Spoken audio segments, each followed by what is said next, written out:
अस्सलाम वालेकुम।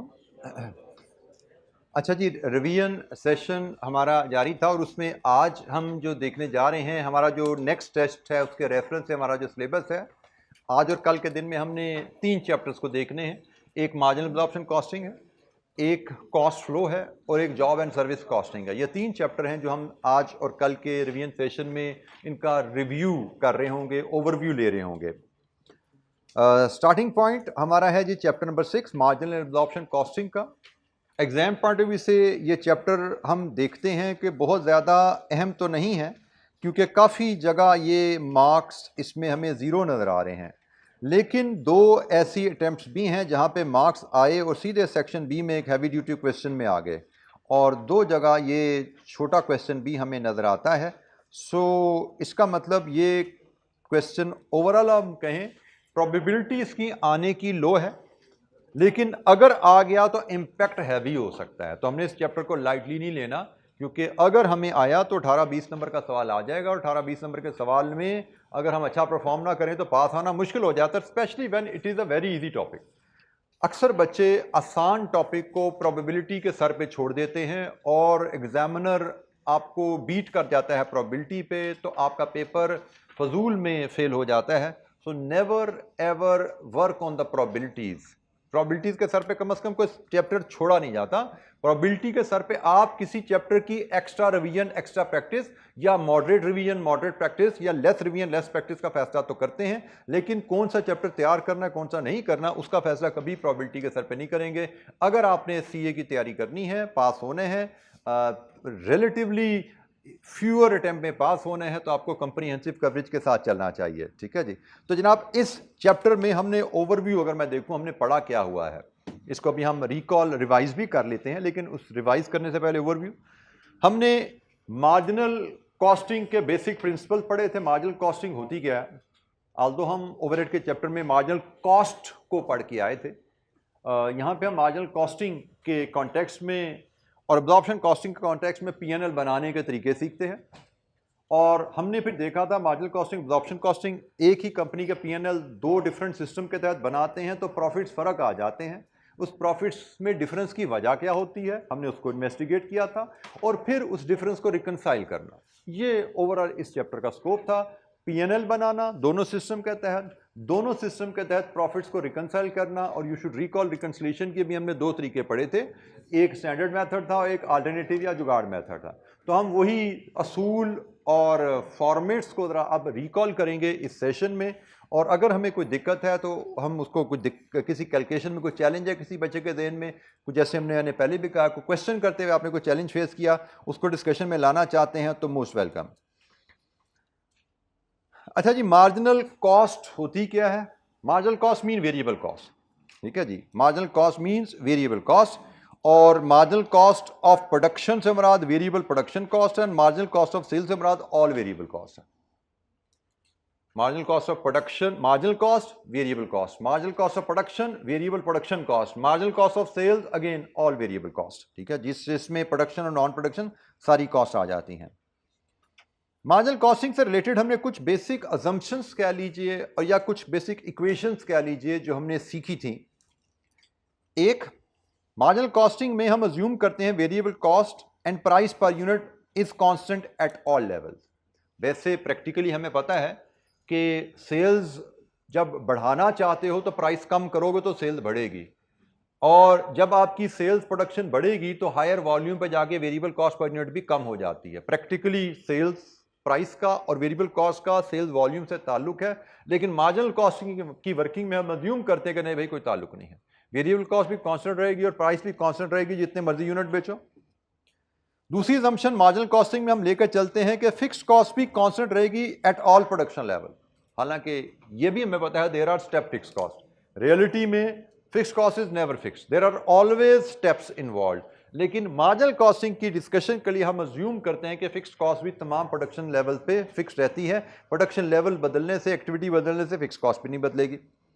और कहीं पे अगर हमें फिक्स्ड और वेरिएबल कॉस्ट अलग मिक्स मिलेगी तो वी शुड बी रेडी कि हम उसको आसानी से अलग कर सकेंगे। और अलग करने के लिए कौन सा टूल यूज करते हैं? High low method. बिल्कुल जी, हम हाई लो मेथड से सेमी वेरिएबल कॉस्ट में से फिक्स्ड और वेरिएबल को अलग-अलग कर सकते हैं, क्योंकि मार्जिनल कॉस्टिंग के लिए ज़रूरी है कि हमें कॉस्ट का ब्रेकअप फिक्स्ड और वेरिएबल में अलग-अलग दिया जाए। नहीं दिया जाएगा तो हम खुद अलग करेंगे, क्योंकि इसके बगैर हम मार्जिनल कॉस्टिंग प्रिंसिपल अप्लाई कर नहीं सकते। फिर मार्जिनल कॉस्टिंग में हमने कंट्रीब्यूशन मार्जिन पर यूनिट या कंट्रीब्यूशन पर यूनिट की एक टर्म पढ़ी थी, which is sale price minus variable cost per unit. और यहां पे जो याद रखने की बात है, जब हम वेरिएबल कॉस्ट पर यूनिट कहते हैं तो variable cost includes all variable cost, production भी और नॉन प्रोडक्शन भी। कंट्रीब्यूशन की कैलकुलेशन में तमाम वेरिएबल कॉस्ट लेस की जाती हैं प्राइस में से, ठीक है जी।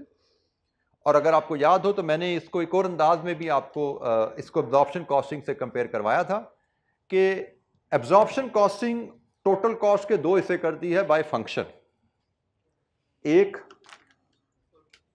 प्रोडक्शन और एक नॉन प्रोडक्शन।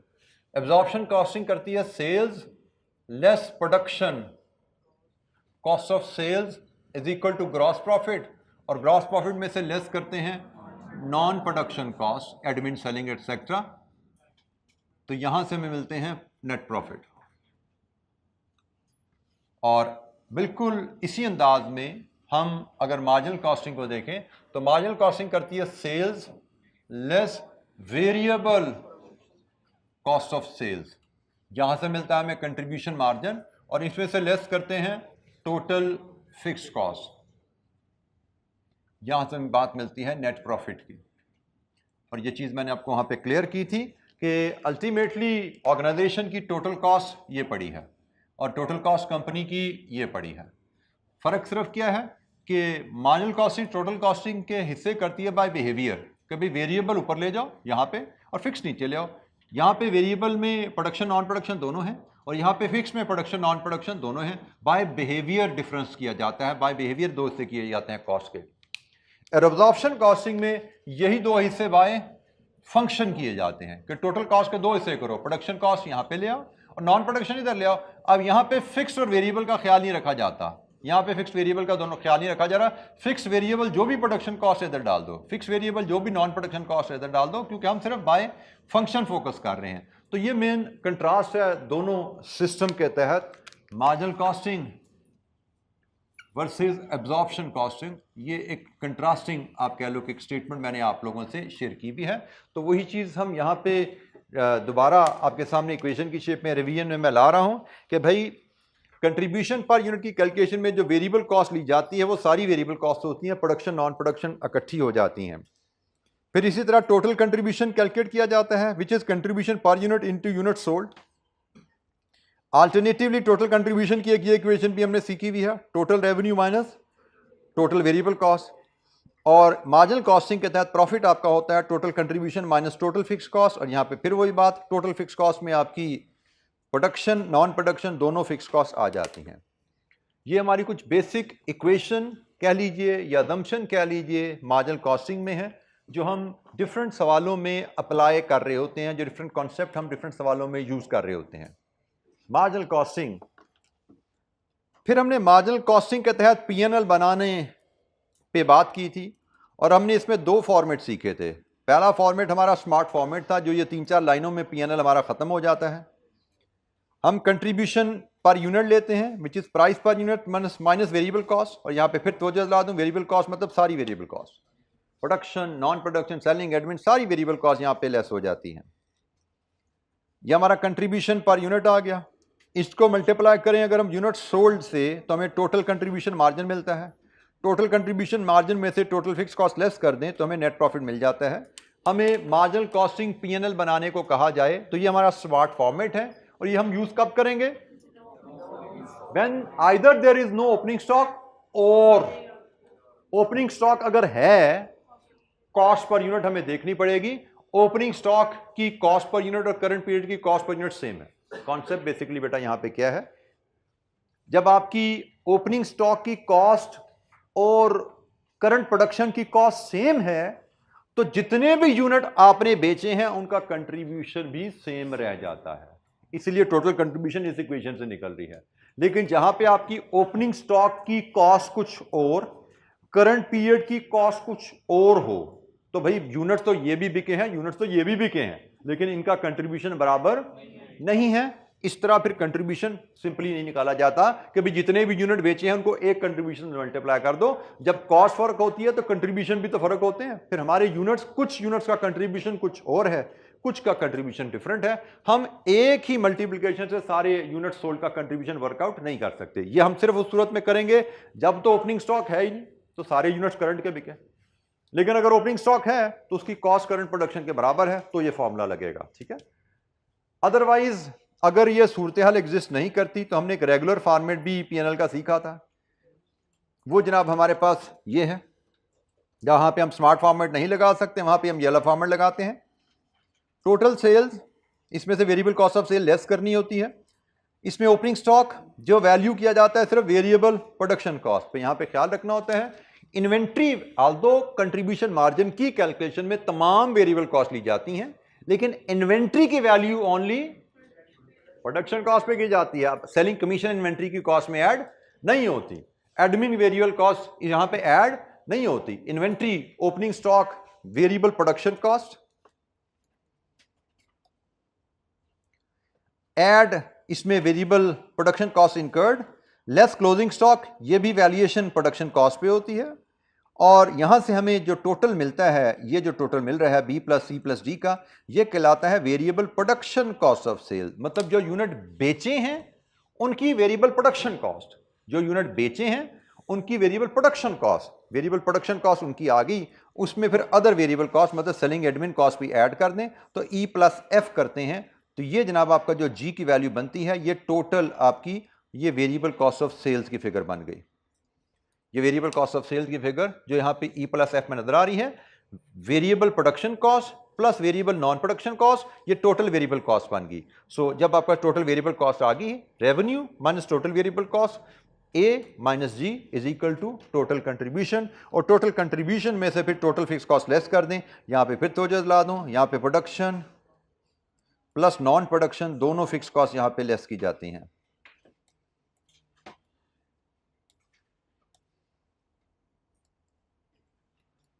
तो जनाब आपका नेट प्रॉफिट यहां से मिल जाता है। ये हमारे पास मार्जिनल कॉस्टिंग का रेगुलर फॉर्मेट है। हम जहां पे स्मार्ट फॉर्मेट लगा सकते हैं वहां पे स्मार्ट फॉर्मेट लगाएंगे। ये मैं यहाँ पे मैं तवज्जो दिला दूं, जो क्वेश्चन स्मार्ट फॉर्मेट से हल होते हैं वो इस फॉर्मेट से भी हल हो जाते हैं। लेकिन वो फॉर्मेट सिर्फ इसलिए बता देता हूं कि अगर टाइम सेव हो सकता है तो क्यों ना किया जाए। इस पर हमें 10 मिनट लगने हैं, उस पर 3 मिनट लगने हैं, तो उस सवाल को हम इस फॉर्मेट में लाएंगे। ऐसे ही जो सवाल 3 मिनट में हो सकता था उस पर 10 मिनट क्यों लगाएं, हम उसको 3 मिनट या 2 मिनट में क्यों ना करें। सो इसलिए हर दफ़ा मार्जिनल कॉस्टिंग का सवाल आने पे आपने ये चेक लगा लेना है।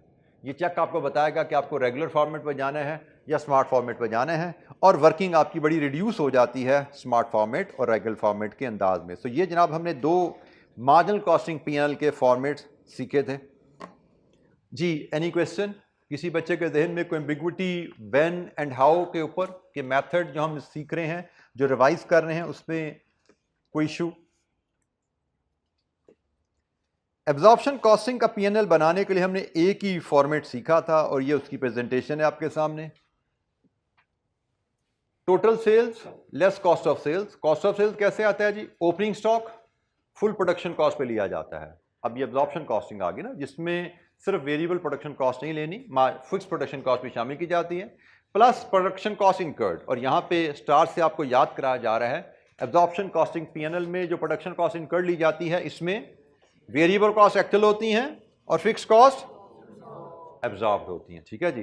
तो हमने प्रोडक्शन कॉस्ट इनकर्ड जो इस पीएनएल में लेनी है, यहाँ पे फिक्स्ड ओवरहेड एब्जॉर्ब शामिल है। फिर हम क्लोजिंग स्टॉक की वैल्यू लेस करेंगे, ये भी फुल प्रोडक्शन कॉस्ट पे वैल्यू होगी। और ओवर या अंडर एब्जॉर्ब्ड हम यहाँ पे एडजस्ट करते हैं। अगर ओवर एब्जॉर्ब्ड है तो यहाँ से हम लेस कर देंगे। ओवर एब्जॉर्ब का मतलब यहाँ पे खर्चा ज़्यादा चार्ज हुआ है, अंडर एब्जॉर्ब का मतलब यहाँ पे खर्चा कम चार्ज हुआ है। तो अंडर एब्जॉर्ब है तो ऐड कर दो, ओवर एब्जॉर्ब है तो हम लेस कर देंगे। ये कैलकुलेशन लहदा से परफॉर्म करके ये हमारे पास जनाब बी से लेके ई तक का सम करेंगे तो हमें मिल जाता है cost of sales. So sales minus cost of sales, A minus F is your gross profit, and gross profit minus non production cost. इसमें फिक्स वेरिएबल सारी नॉन प्रोडक्शन कॉस्ट आ जाती हैं। This gives you net profit जी। ये हमारा standard absorption costing PNL का format है। हम जितने भी सवाल हमने किए थे पास पेपर के सारे इसी फॉर्मेट पे हल हुए थे। मार्जिनल कॉस्टिंग में हमारे दो फॉर्मेट थे, कुछ सवाल हमने स्मार्ट फॉर्मेट से किए, कुछ रेगुलर फॉर्मेट से किए। एब्जॉर्प्शन कॉस्टिंग का एक ही फॉर्मेट हमने इस्तेमाल किया था। जी, एनी क्वेश्चन?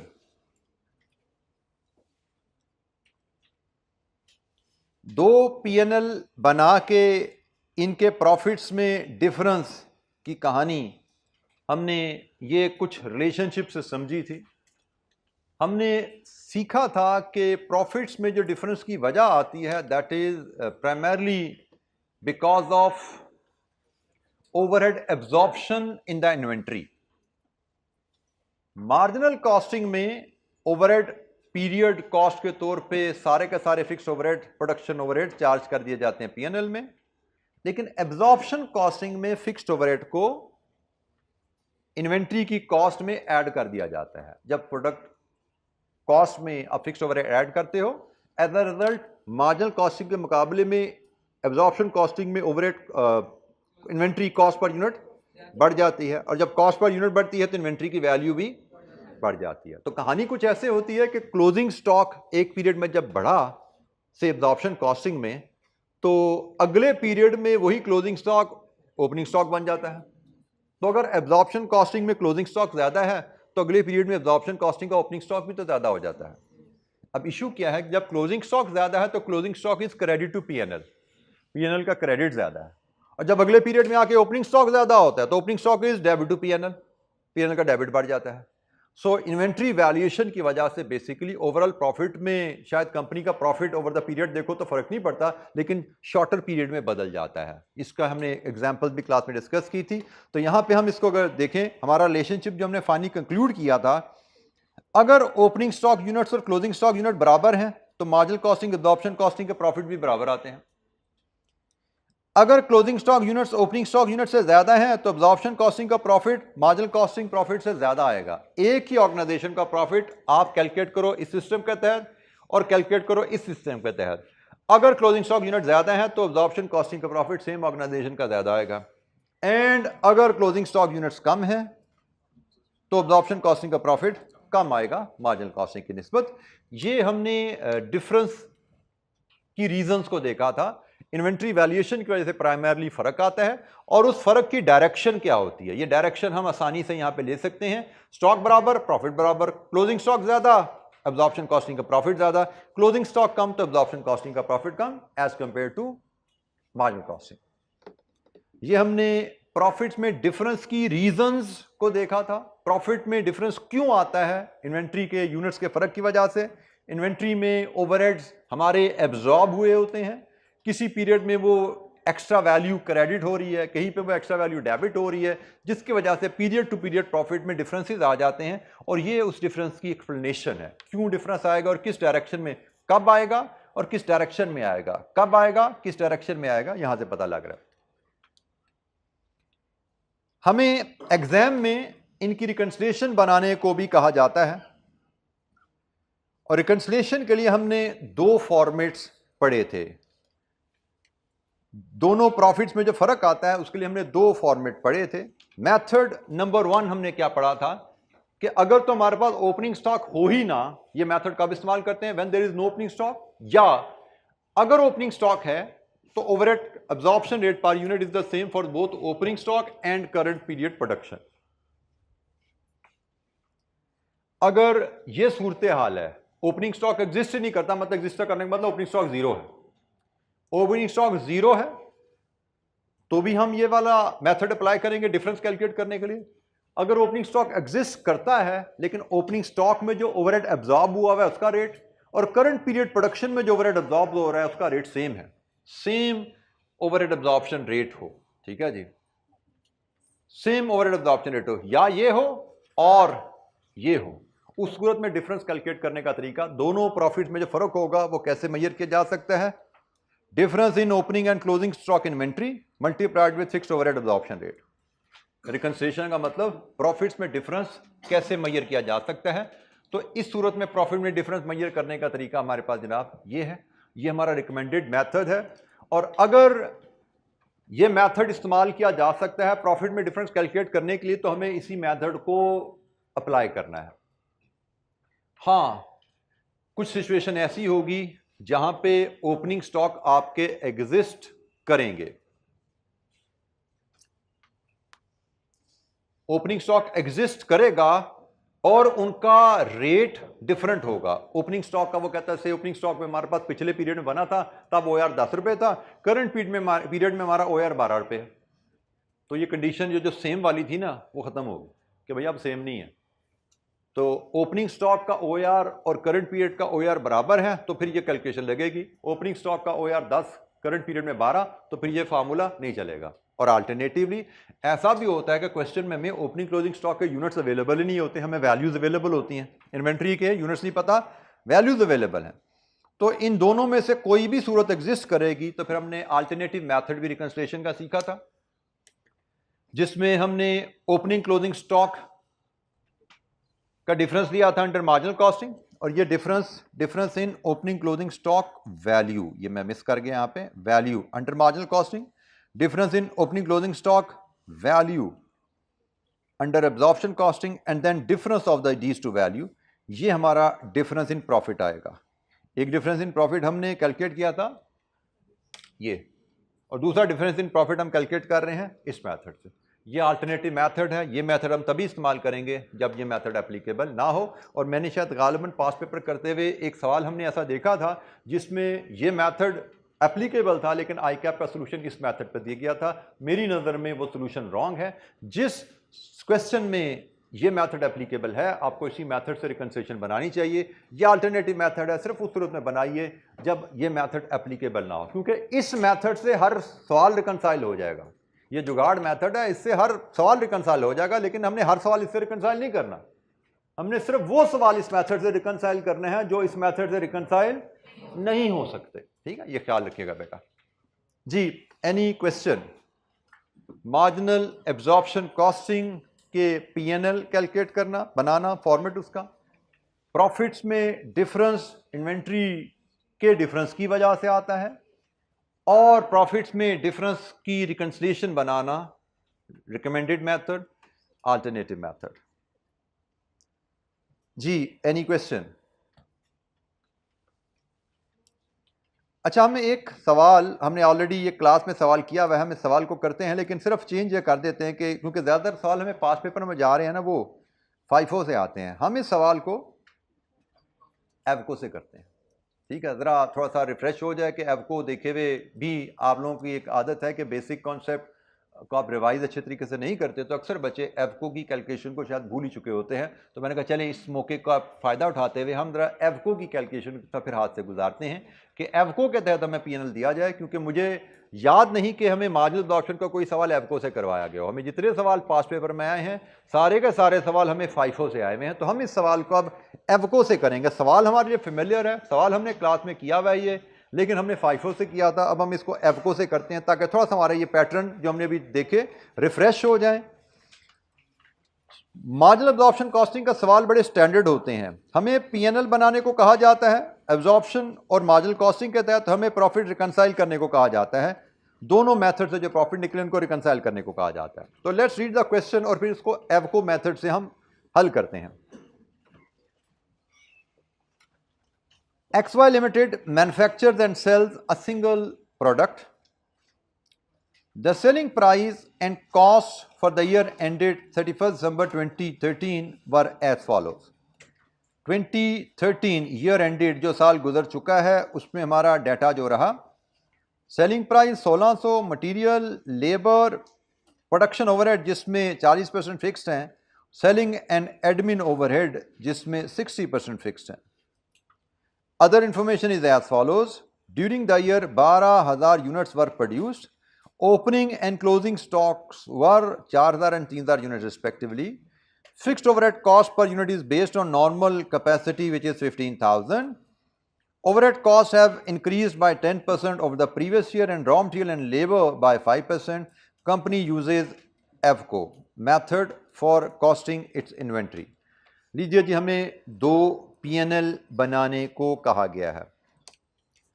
इस सवाल में सबसे पहली चीज जो हमें नोट करनी है कि हमारे पास ओपनिंग स्टॉक भी है,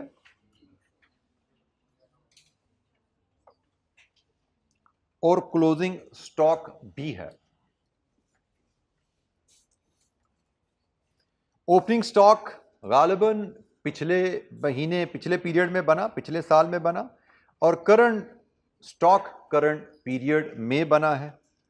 तो हम सबसे पहले एक वर्किंग में दोनों पीरियड की कॉस्ट पर यूनिट लेते हैं। हमें ख्याल रखना है, हमें पीएनएल बनाना है मार्जिनल अब्जॉर्प्शन दोनों तरीकों से। तो हम मार्जिनल अब्जॉर्प्शन दोनों तरीकों से कॉस्ट पर यूनिट जो इनकर हुई है वो मेजर करते हैं, हमारी क्या है।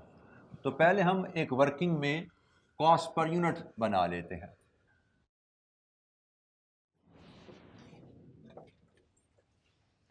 दो 2013 का डाटा हमारे पास है। 2012 का भी हमें बनाना पड़ेगा क्योंकि ओपनिंग स्टॉक हमारा 2012 में बना होगा ना, तो हमें 2012 का डाटा भी बनाना पड़ेगा। हमें जिस तरह डाटा दिया गया है, हम कॉस्ट के लिए वर्किंग बना रहे हैं। वर्किंग 1 हम कॉस्ट पर यूनिट के लिए बना रहे हैं। डायरेक्ट मटेरियल पहले हम 2013 का डाटा लें, 630। Direct labour 189। Then production overhead हम सिर्फ वेरिएबल लेंगे। वेरिएबल ओवरहेड्स 40% ऑफ 220, सॉरी 220 का 40 फिक्स्ड है, तो 60 वेरिएबल है, 132। अच्छा, यहाँ पे अगर हम एक सब टोटल लगा लें तो ये मेरी मार्जिनल या वेरिएबल प्रोडक्शन कॉस्ट होगी। मार्जिनल या वेरिएबल प्रोडक्शन कॉस्ट होगी 951। इसमें फिर हम ऐड करेंगे फिक्स्ड प्रोडक्शन ओवरहेड्स जो कि 220 का 40% है, 88। This gives us 1039। ये हमारी फुल प्रोडक्शन कॉस्ट या production cost under absorption costing आ गई। Production cost under absorption costing, ठीक है जी, ये हमारे पास आ गई। अब हम इसके पैरेलल 2012 का डाटा अरेंज करें। बेटा मार्जिनल की तो ये आ गई ना, ये एब्जॉर्प्शन की कॉस्ट पर यूनिट है क्योंकि इसमें मैंने फिक्स ओवरहेड भी ऐड कर दिया ना। मार्जिनल कॉस्ट का मतलब वेरिएबल कॉस्ट, तो material, labour and variable overhead, ये वेरिएबल प्रोडक्शन कॉस्ट है, प्लस फिक्स प्रोडक्शन कॉस्ट, ये टोटल प्रोडक्शन कॉस्ट होगी, जिसको हम फुल प्रोडक्शन कॉस्ट भी कहते हैं, जिसको हम एब्जॉर्प्शन कॉस्टिंग के तहत भी प्रोडक्शन कॉस्ट कह सकते हैं। जी बेटा, बेटा हम प्रोडक्शन कॉस्ट की बात कर रहे हैं, हम production cost for inventory valuation की बात कर रहे हैं, और इन्वेंट्री वैल्यूएशन के लिए सिर्फ प्रोडक्शन कॉस्ट इस्तेमाल की जाती है। सेलिंग एडमिन का ताल्लुक कॉस्ट पर यूनिट से नहीं होता। जब भी हम कॉस्ट पर यूनिट की टर्म यूज करते हैं तो cost per unit by default means production cost. Cost per unit by default means production cost, ठीक है जी। हाँ, हमसे कहा जी वेरिएबल कॉस्ट पर यूनिट बताइए, तो yes, variable cost per unit जब कहा जाएगा तो उसमें सारी वेरिएबल कॉस्ट आ जाएंगे। हम यहाँ पे कॉस्ट पर यूनिट की बात कर रहे हैं और इसको हमने दो सब टोटल लगा दिए, एक मार्जिनल प्रोडक्शन कॉस्ट और एक फुल प्रोडक्शन कॉस्ट, ठीक है जी। अब हम इसी के पैरेलल 2012 का डाटा वर्कआउट करें तो उसने हमें बताया हुआ है कि 2012 के मुकाबले में ओवरहेड 10% बढ़े हैं और मटेरियल और लेबर 5% बढ़े हैं। मतलब मटेरियल लेबर 5% इजाफे के बाद यहां पहुंचे हैं। ये कॉस्ट 5% इजाफे के बाद है, तो ये तो 105 है, तो 100 600, ये भी 5% इजाफे के बाद 189 पे आई है, तो 189 डिवाइडेड विद 105 इंटू 100 180। ये कॉस्ट 10% इजाफे के बाद, ओवरहेड में 10% इजाफा आया है, तो 132 डिवाइडेड विद 110 इंटू 100 120। लीजिए जी, यहां पे एक सब टोटल लगाइए 900, और इसी तरह ये 88 भी 10% इजाफे के बाद आया है, डिवाइड विद 110 इंटू 100, सॉरी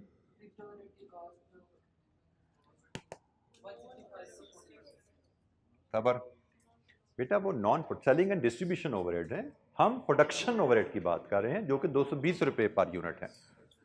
हम प्रोडक्शन ओवरहेड से डील कर रहे हैं, कॉस्ट पर यूनिट की जब हम बात कर रहे हैं तो we are only dealing with production cost, हम सिर्फ प्रोडक्शन कॉस्ट की बात कर रहे हैं, नॉन प्रोडक्शन से अभी हम डील नहीं कर रहे। पीएनएल बनाएंगे, नॉन प्रोडक्शन कॉस्ट से भी डील करेंगे जी। 80 तो जनाब ये बन गया 980। लीजिए जी, ये हमारे पास कॉस्ट पर यूनिट की वर्किंग आ गई है। अब हम इस डाटा को लेके पीएनएल बनाने चलते हैं। पहले मार्जिनल कॉस्टिंग का बना लेते हैं, फिर हम एब्जॉर्प्शन कॉस्टिंग का पीएनएल बना लेते हैं।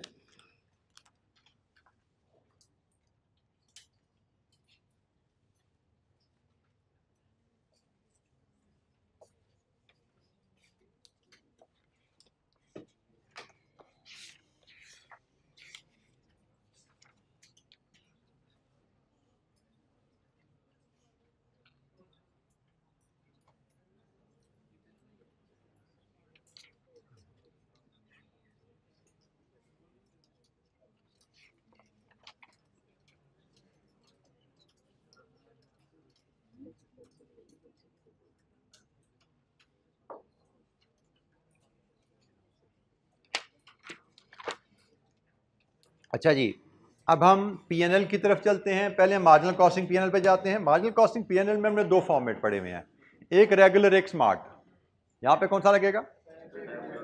रेगुलर फॉर्मेट लगेगा, और उसकी वजह यह है कि कॉस्ट पर यूनिट हमारी फर्क है। हमारी कॉस्ट पर यूनिट 2013 में हम जो यूनिट बेच रहे हैं उसमें ओपनिंग स्टॉक के भी बिकेंगे, करंट पीरियड के बिकेंगे, तो उनकी कॉस्ट पर यूनिट फर्क है। इसका मतलब कंट्रीब्यूशन हमारे तमाम यूनिट सोल्ड के लिए बराबर नहीं है। हमने 12,000 यूनिट बनाए हैं, ओपनिंग क्लोजिंग स्टॉक की एडजस्टमेंट डाल के हम यूनिट सोल्ड निकाल सकते हैं, लेकिन तमाम यूनिट सोल्ड की कॉस्ट बराबर नहीं है। और जब यूनिट सोल्ड की कॉस्ट बराबर नहीं है तो हमें लॉन्ग फॉर्मेट पे जाना है।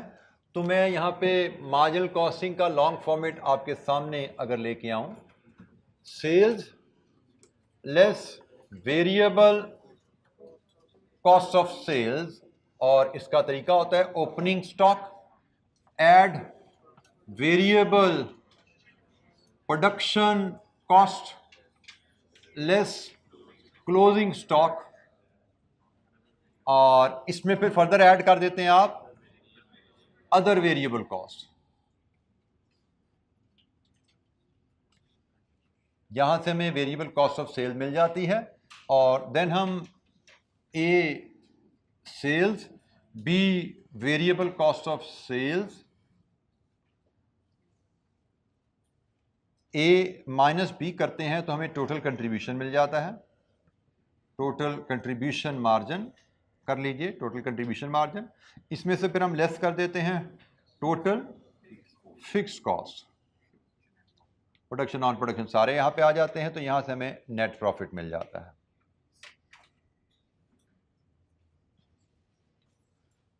अच्छा जी, वैल्यूज फीड करना शुरू करते हैं।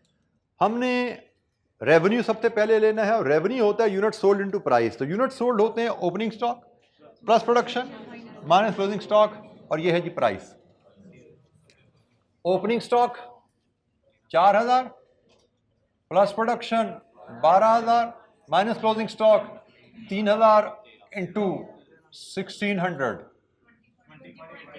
20.8 मिलियन रुपीज, 20.8 मिलियन, ये जी हमारे पास रेवेन्यू आ गया।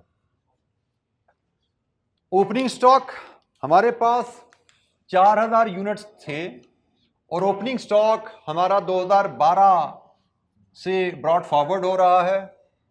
ओपनिंग स्टॉक 2012 से ब्रॉड फॉरवर्ड होगा, 4,000 ज़रब 900, 3.6 मिलियन। करंट पीरियड में हमने जो प्रोडक्शन की है उसकी कॉस्ट पर यूनिट 951 है, और प्रोडक्शन हमने की है 12,000 यूनिट्स की। तो variable production cost 12,000 units into 951 जी बेटा 11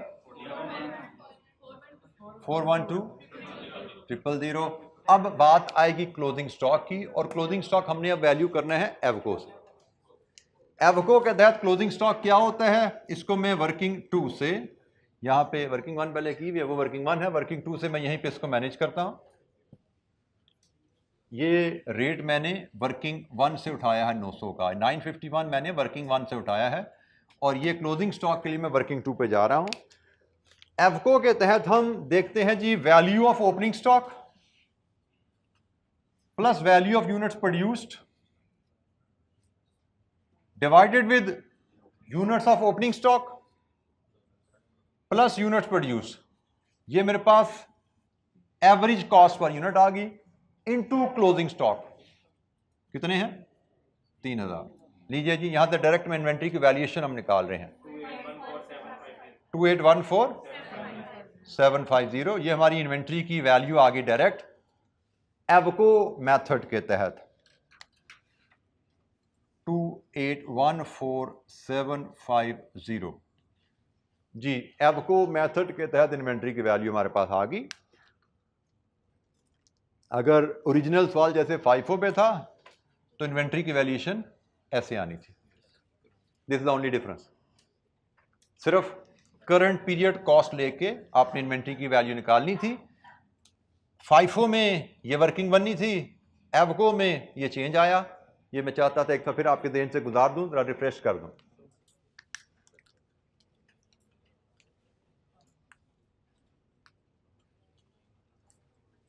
अदर वेरिएबल कॉस्ट मतलब सेलिंग एंड डिस्ट्रीब्यूशन की वेरिएबल कॉस्ट 165 का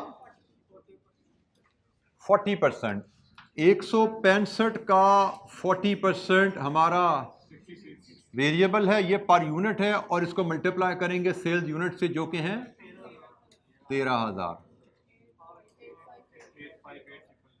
858,000 लीजिए जी, 858,000 इसको भी ऐड कर लीजिए। ये वेरिएबल कॉस्ट ऑफ सेल्स बनेगी इस बॉक्स का टोटल।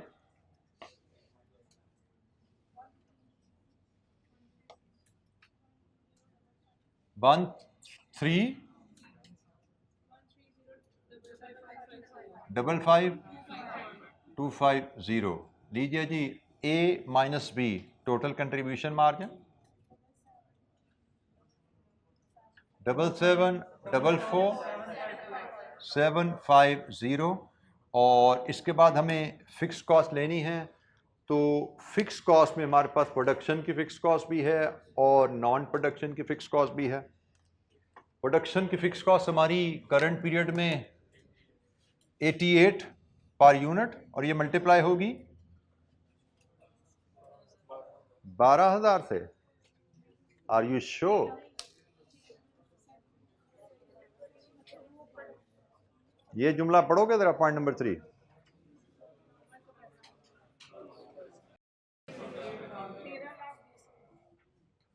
उसने कहा जी आपने जो OAR निकाला है वो 15,000 की नॉर्मल प्रोडक्शन कैपेसिटी को लेकर निकाला है। मतलब आपने टोटल ओवरहेड डिवाइड विद 15,000 करके OAR निकाला है। अब जब दोबारा आपने टोटल ओवरहेड पे जाना तो क्या करोगे? OAR मल्टीप्लाइड विद, आप 12,000 से दर दे रहे हो तो ओवरहेड एब्जॉर्ब निकाल रहे हो। ओवरहेड एब्जॉर्प्शन कॉस्टिंग नहीं चल रही, ठीक है। वो OAR into actual production overhead absorbed आता है। हम ओवरहेड एब्जॉर्ब नहीं यहाँ निकाल रहे, ये मार्जिनल कॉस्टिंग चल रही है। मुझे टोटल ओवरहेड इनकर्ड चाहिए, तो टोटल ओवरहेड इनकर्ड हम इस केस में अज्यूम करेंगे बजटेड ओवरहेड के बराबर रहे होंगे। याद है ये जुमला बोला हुआ कभी मैंने क्लास में, मुझे P&L बनाते हुए एक्चुअल ओवरहेड चाहिए। एक्चुअल ओवरहेड क्वेश्चन में अवेलेबल नहीं है तो बजटेड ले लो। तो बजटेड ओवरहेड कैसे आएंगे? एब्जॉर्ब नहीं लेने, बजटेड लेने हैं। बजटेड कैसे आएंगे? OAR multiplied with budgeted activity, जिसको इस केस में उसने कहा है नॉर्मल एक्टिविटी। 15,000 तो जनाब 88 इंटू 15,000, ये भाई प्रोडक्शन का, जल्दी ना करो अभी, जरा नॉन प्रोडक्शन भी आने दो बीच में, मैं एक ही वर्किंग में चीजें डील कर रहा हूं। नॉन प्रोडक्शन कितना है जी? 165 का 60%, 165 का 60%। अब जरा तवज्जो कीजिएगा, अब ये नॉन प्रोडक्शन सेल्स का ओवरहेड है, इसको सेल्स के नंबर से मल्टीप्लाई करना है, इसको हमने प्रोडक्शन के नंबर से मल्टीप्लाई नहीं करना। सेल्स का नंबर हमारे पास 13,000 है। लीजिए जी, अब आपका टोटल ओवरहेड यहां से निकलेंगे, टोटल फिक्स कॉस्ट यहां से निकलेगी। कितनी बनती है? 2607,000। लीजिए जी, यहां से प्रॉफिट ले लीजिए 513,750। लीजिए जी, ये हमारे पास प्रॉफिट अंडर मार्जिनल कॉस्टिंग आ गया एवको की मदद से, एवको मेथड से प्रॉफिट अंडर मार्जिनल कॉस्टिंग।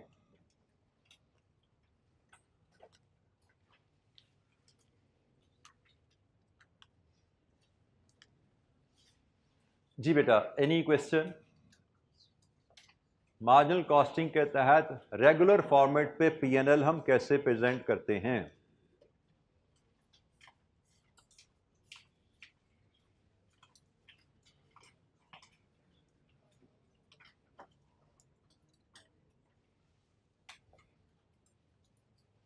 यहाँ पे जो फॉर्मेट मैंने आपसे रेगुलर फॉर्मेट डिस्कस किया था उसके रेफरेंस से मैंने एक थोड़ी सी चेंज यहाँ पे प्रेजेंटेशन में की है, तो मैं इसमें भी उसको अपडेट कर देता हूँ। मैंने ये सब टोटल यहाँ पे स्किप कर दिया ना, ये सब टोटल मैंने यहाँ पे स्किप कर दिया। मैंने इन सब का टोटल इकट्ठा करके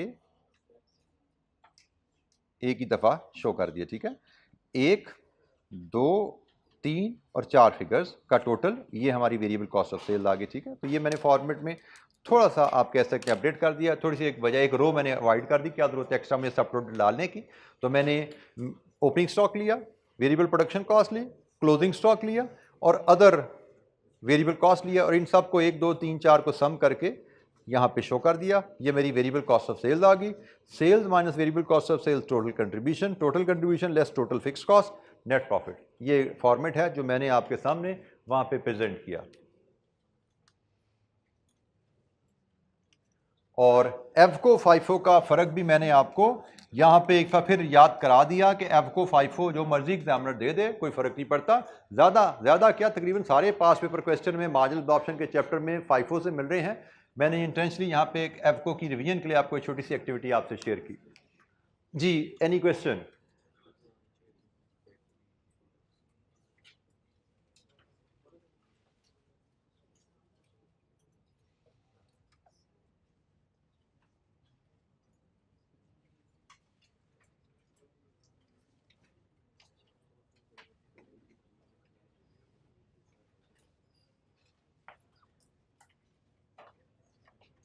अच्छा जी, एब्जॉर्प्शन कॉस्टिंग के तहत पीएनएल बनाते हैं। एब्जॉर्प्शन कॉस्टिंग का फॉर्मेट होता है sales less cost of sales.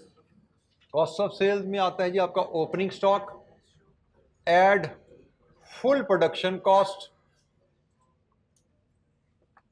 Less closing stock और फिर ओवर या अंडर एब्जॉर्ब्ड एफओएच। यहां से हमें कॉस्ट ऑफ सेल्स मिलती है। Sales minus cost of sales, A minus B, ये हमारा ग्रॉस प्रॉफिट होता है। और ग्रॉस प्रॉफिट में से फिर हम लेस करते हैं non production cost. Selling admin कह लीजिए, नॉन प्रोडक्शन कह लीजिए, एक ही बात है। नॉन प्रोडक्शन कॉस्ट यहाँ से लेस किया जाता है और हम नेट प्रॉफिट पे पहुँचते हैं। ये हमारा एब्जॉर्प्शन कॉस्टिंग का स्टैंडर्ड फॉर्मेट जो आपसे मैंने पहले फॉर्मेट में शेयर किया था, ये उसके मुताबिक मैंने इस सवाल को अब हल करते हैं।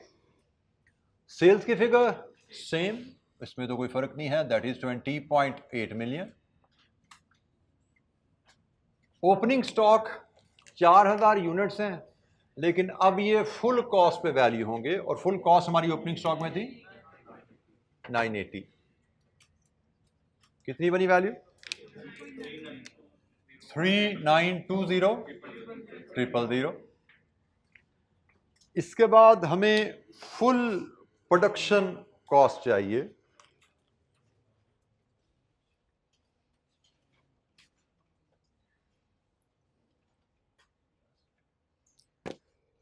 फुल प्रोडक्शन कॉस्ट हमारी बनेगी 1039 multiplied with 12,000। Full production cost 1039 multiplied with 12,000 कितनी बनी? 12468,000 लीजिए जी। इसके बाद क्लोजिंग स्टॉक की वैल्यूएशन है। क्लोजिंग स्टॉक के लिए हम वर्किंग 3 बनाते हैं।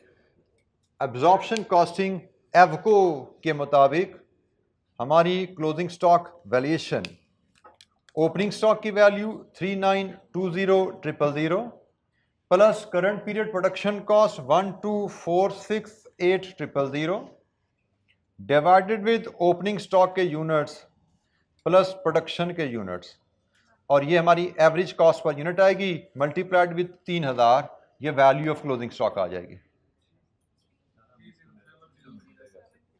जी बेटा एवको कर रहे हैं पुत्र, वो FIFO हो जाएगा।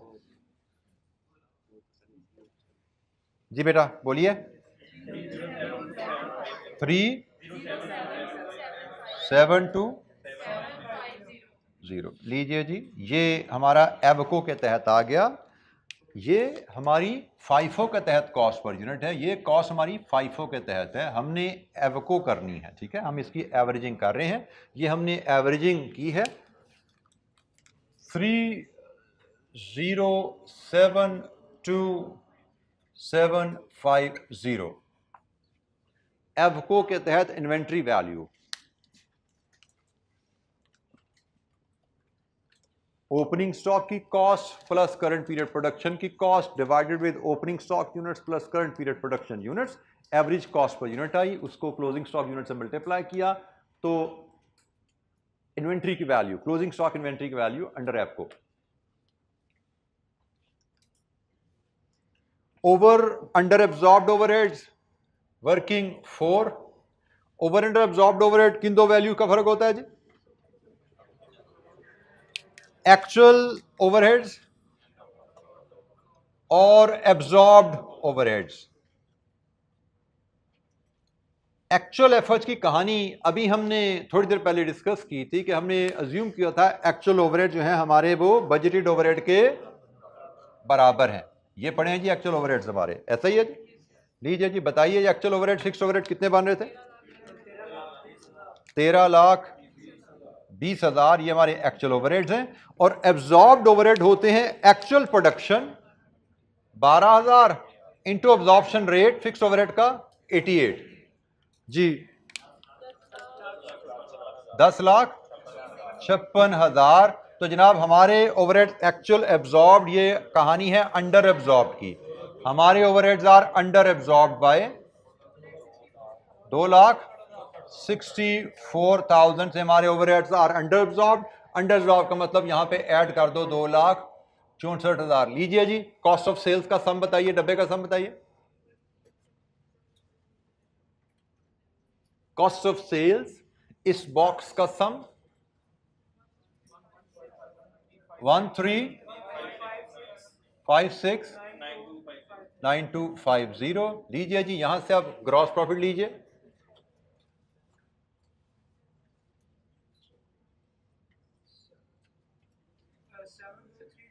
$7230,750। अब मुझे नॉन प्रोडक्शन कॉस्ट चाहिए। बेटा बोर्ड पे देखिएगा, नॉन प्रोडक्शन कॉस्ट एक पड़ी है ये वेरिएबल और एक पड़ी है ये फिक्स्ड। इन दोनों को सम कर लो, इन दोनों को प्लस करो तो ये आपकी नॉन प्रोडक्शन कॉस्ट है जो आपकी यहां पे नजर आनी चाहिए। तो इन दोनों को सम करके बताइए बेटा, ये मेरी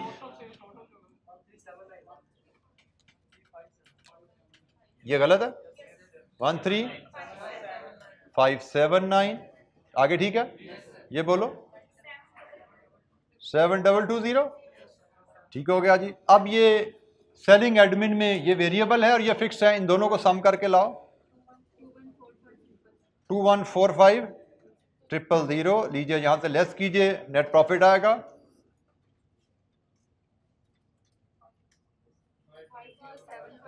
5।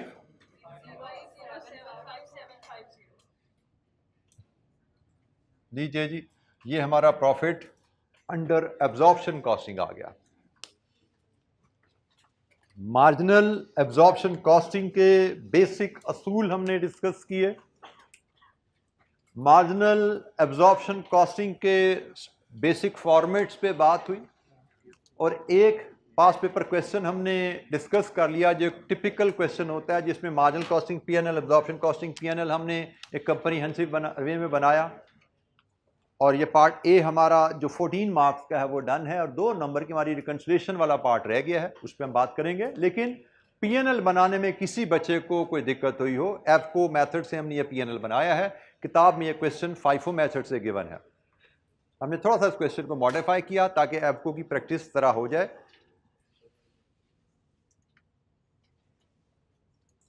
जी भाई, एनी क्वेश्चन?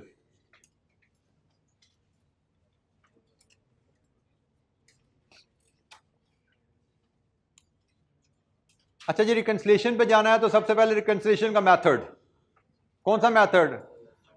मेथड नंबर 1 या मेथड नंबर 2? 2। क्यों 2? क्योंकि ओपनिंग स्टॉक एग्जिस्ट कर रहा है और ओआर फर्क है। ओआर फर्क है तो हमें मेथड नंबर 2 से इसकी रिकंसिलिएशन बनानी है। और मेथड नंबर 2 की रिकंसिलिएशन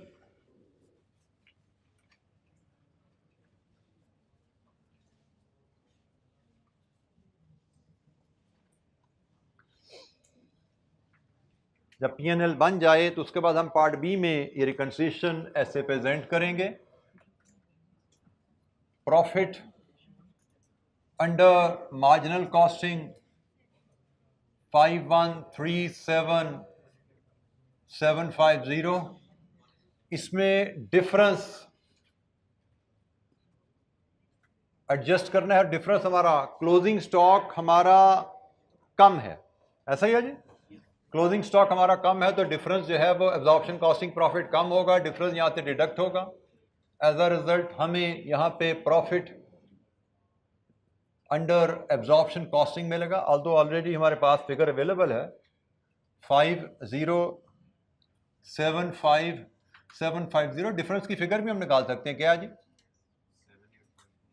785278250। बेटा चेक कर ले दोबारा जरा। 785, मुझे क्यों लग रहा है गलत बोल रहे हो आप? फंसी 78 सुई फंस गई तो फंस गई। 62,000 कमाल हो गई यार तेरे वाली।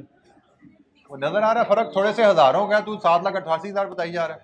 पहले तो 78,000 रुपये में समझ गया था, चलो हो सकता है 78,000 हो भाई।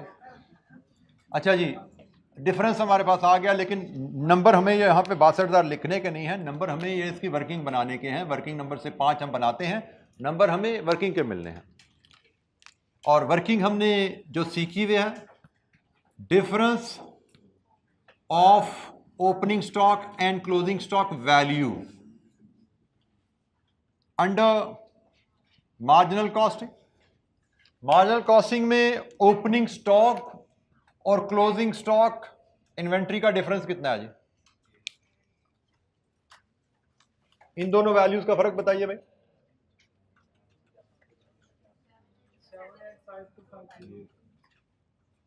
7,8 बेटा जरा एक बार फिर चेक करो। 7,85250, ठीक हो गया जी। अंडर एब्जॉर्प्शन कॉस्टिंग लीजिए जनाब, एक यह वैल्यू और एक है यह वैल्यू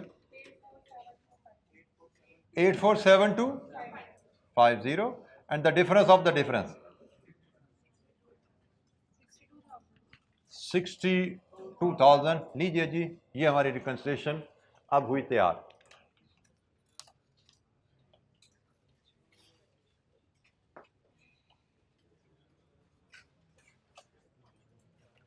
जी एनी क्वेश्चन? हमारी रिकंसिलिएशन हमारी अब कंप्लीट हो गई है।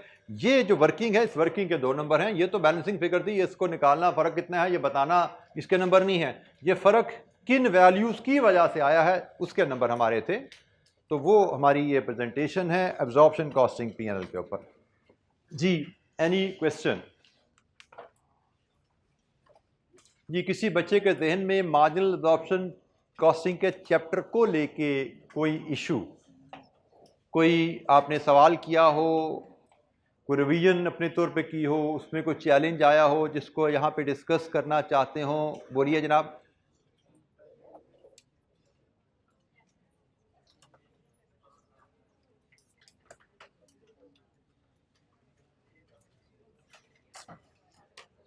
अच्छा जी, आज के लिए इतना ही। बाकी हमारा फिर काम रह गया नेक्स्ट सेशन के लिए, that is 2 chapter, cost flow and job and service costing. वो हमारे बेसिक चैप्टर हैं, बल्कि उनकी मैं ओवरव्यू आपको कम से कम दे देता हूं पास्ट पेपर एनालिसिस के रेफरेंस से। ये चैप्टर हमारे लीस्ट इंपॉर्टेंट 2 चैप्टर्स हैं, लेकिन जैसे मैंने कहा कि किसी भी चैप्टर को ज़ीरो नहीं करना, क्योंकि ये नेवर नो आप चैप्टर ज़ीरो को और आपको सेक्शन बी में सवाल भी आ जाता है।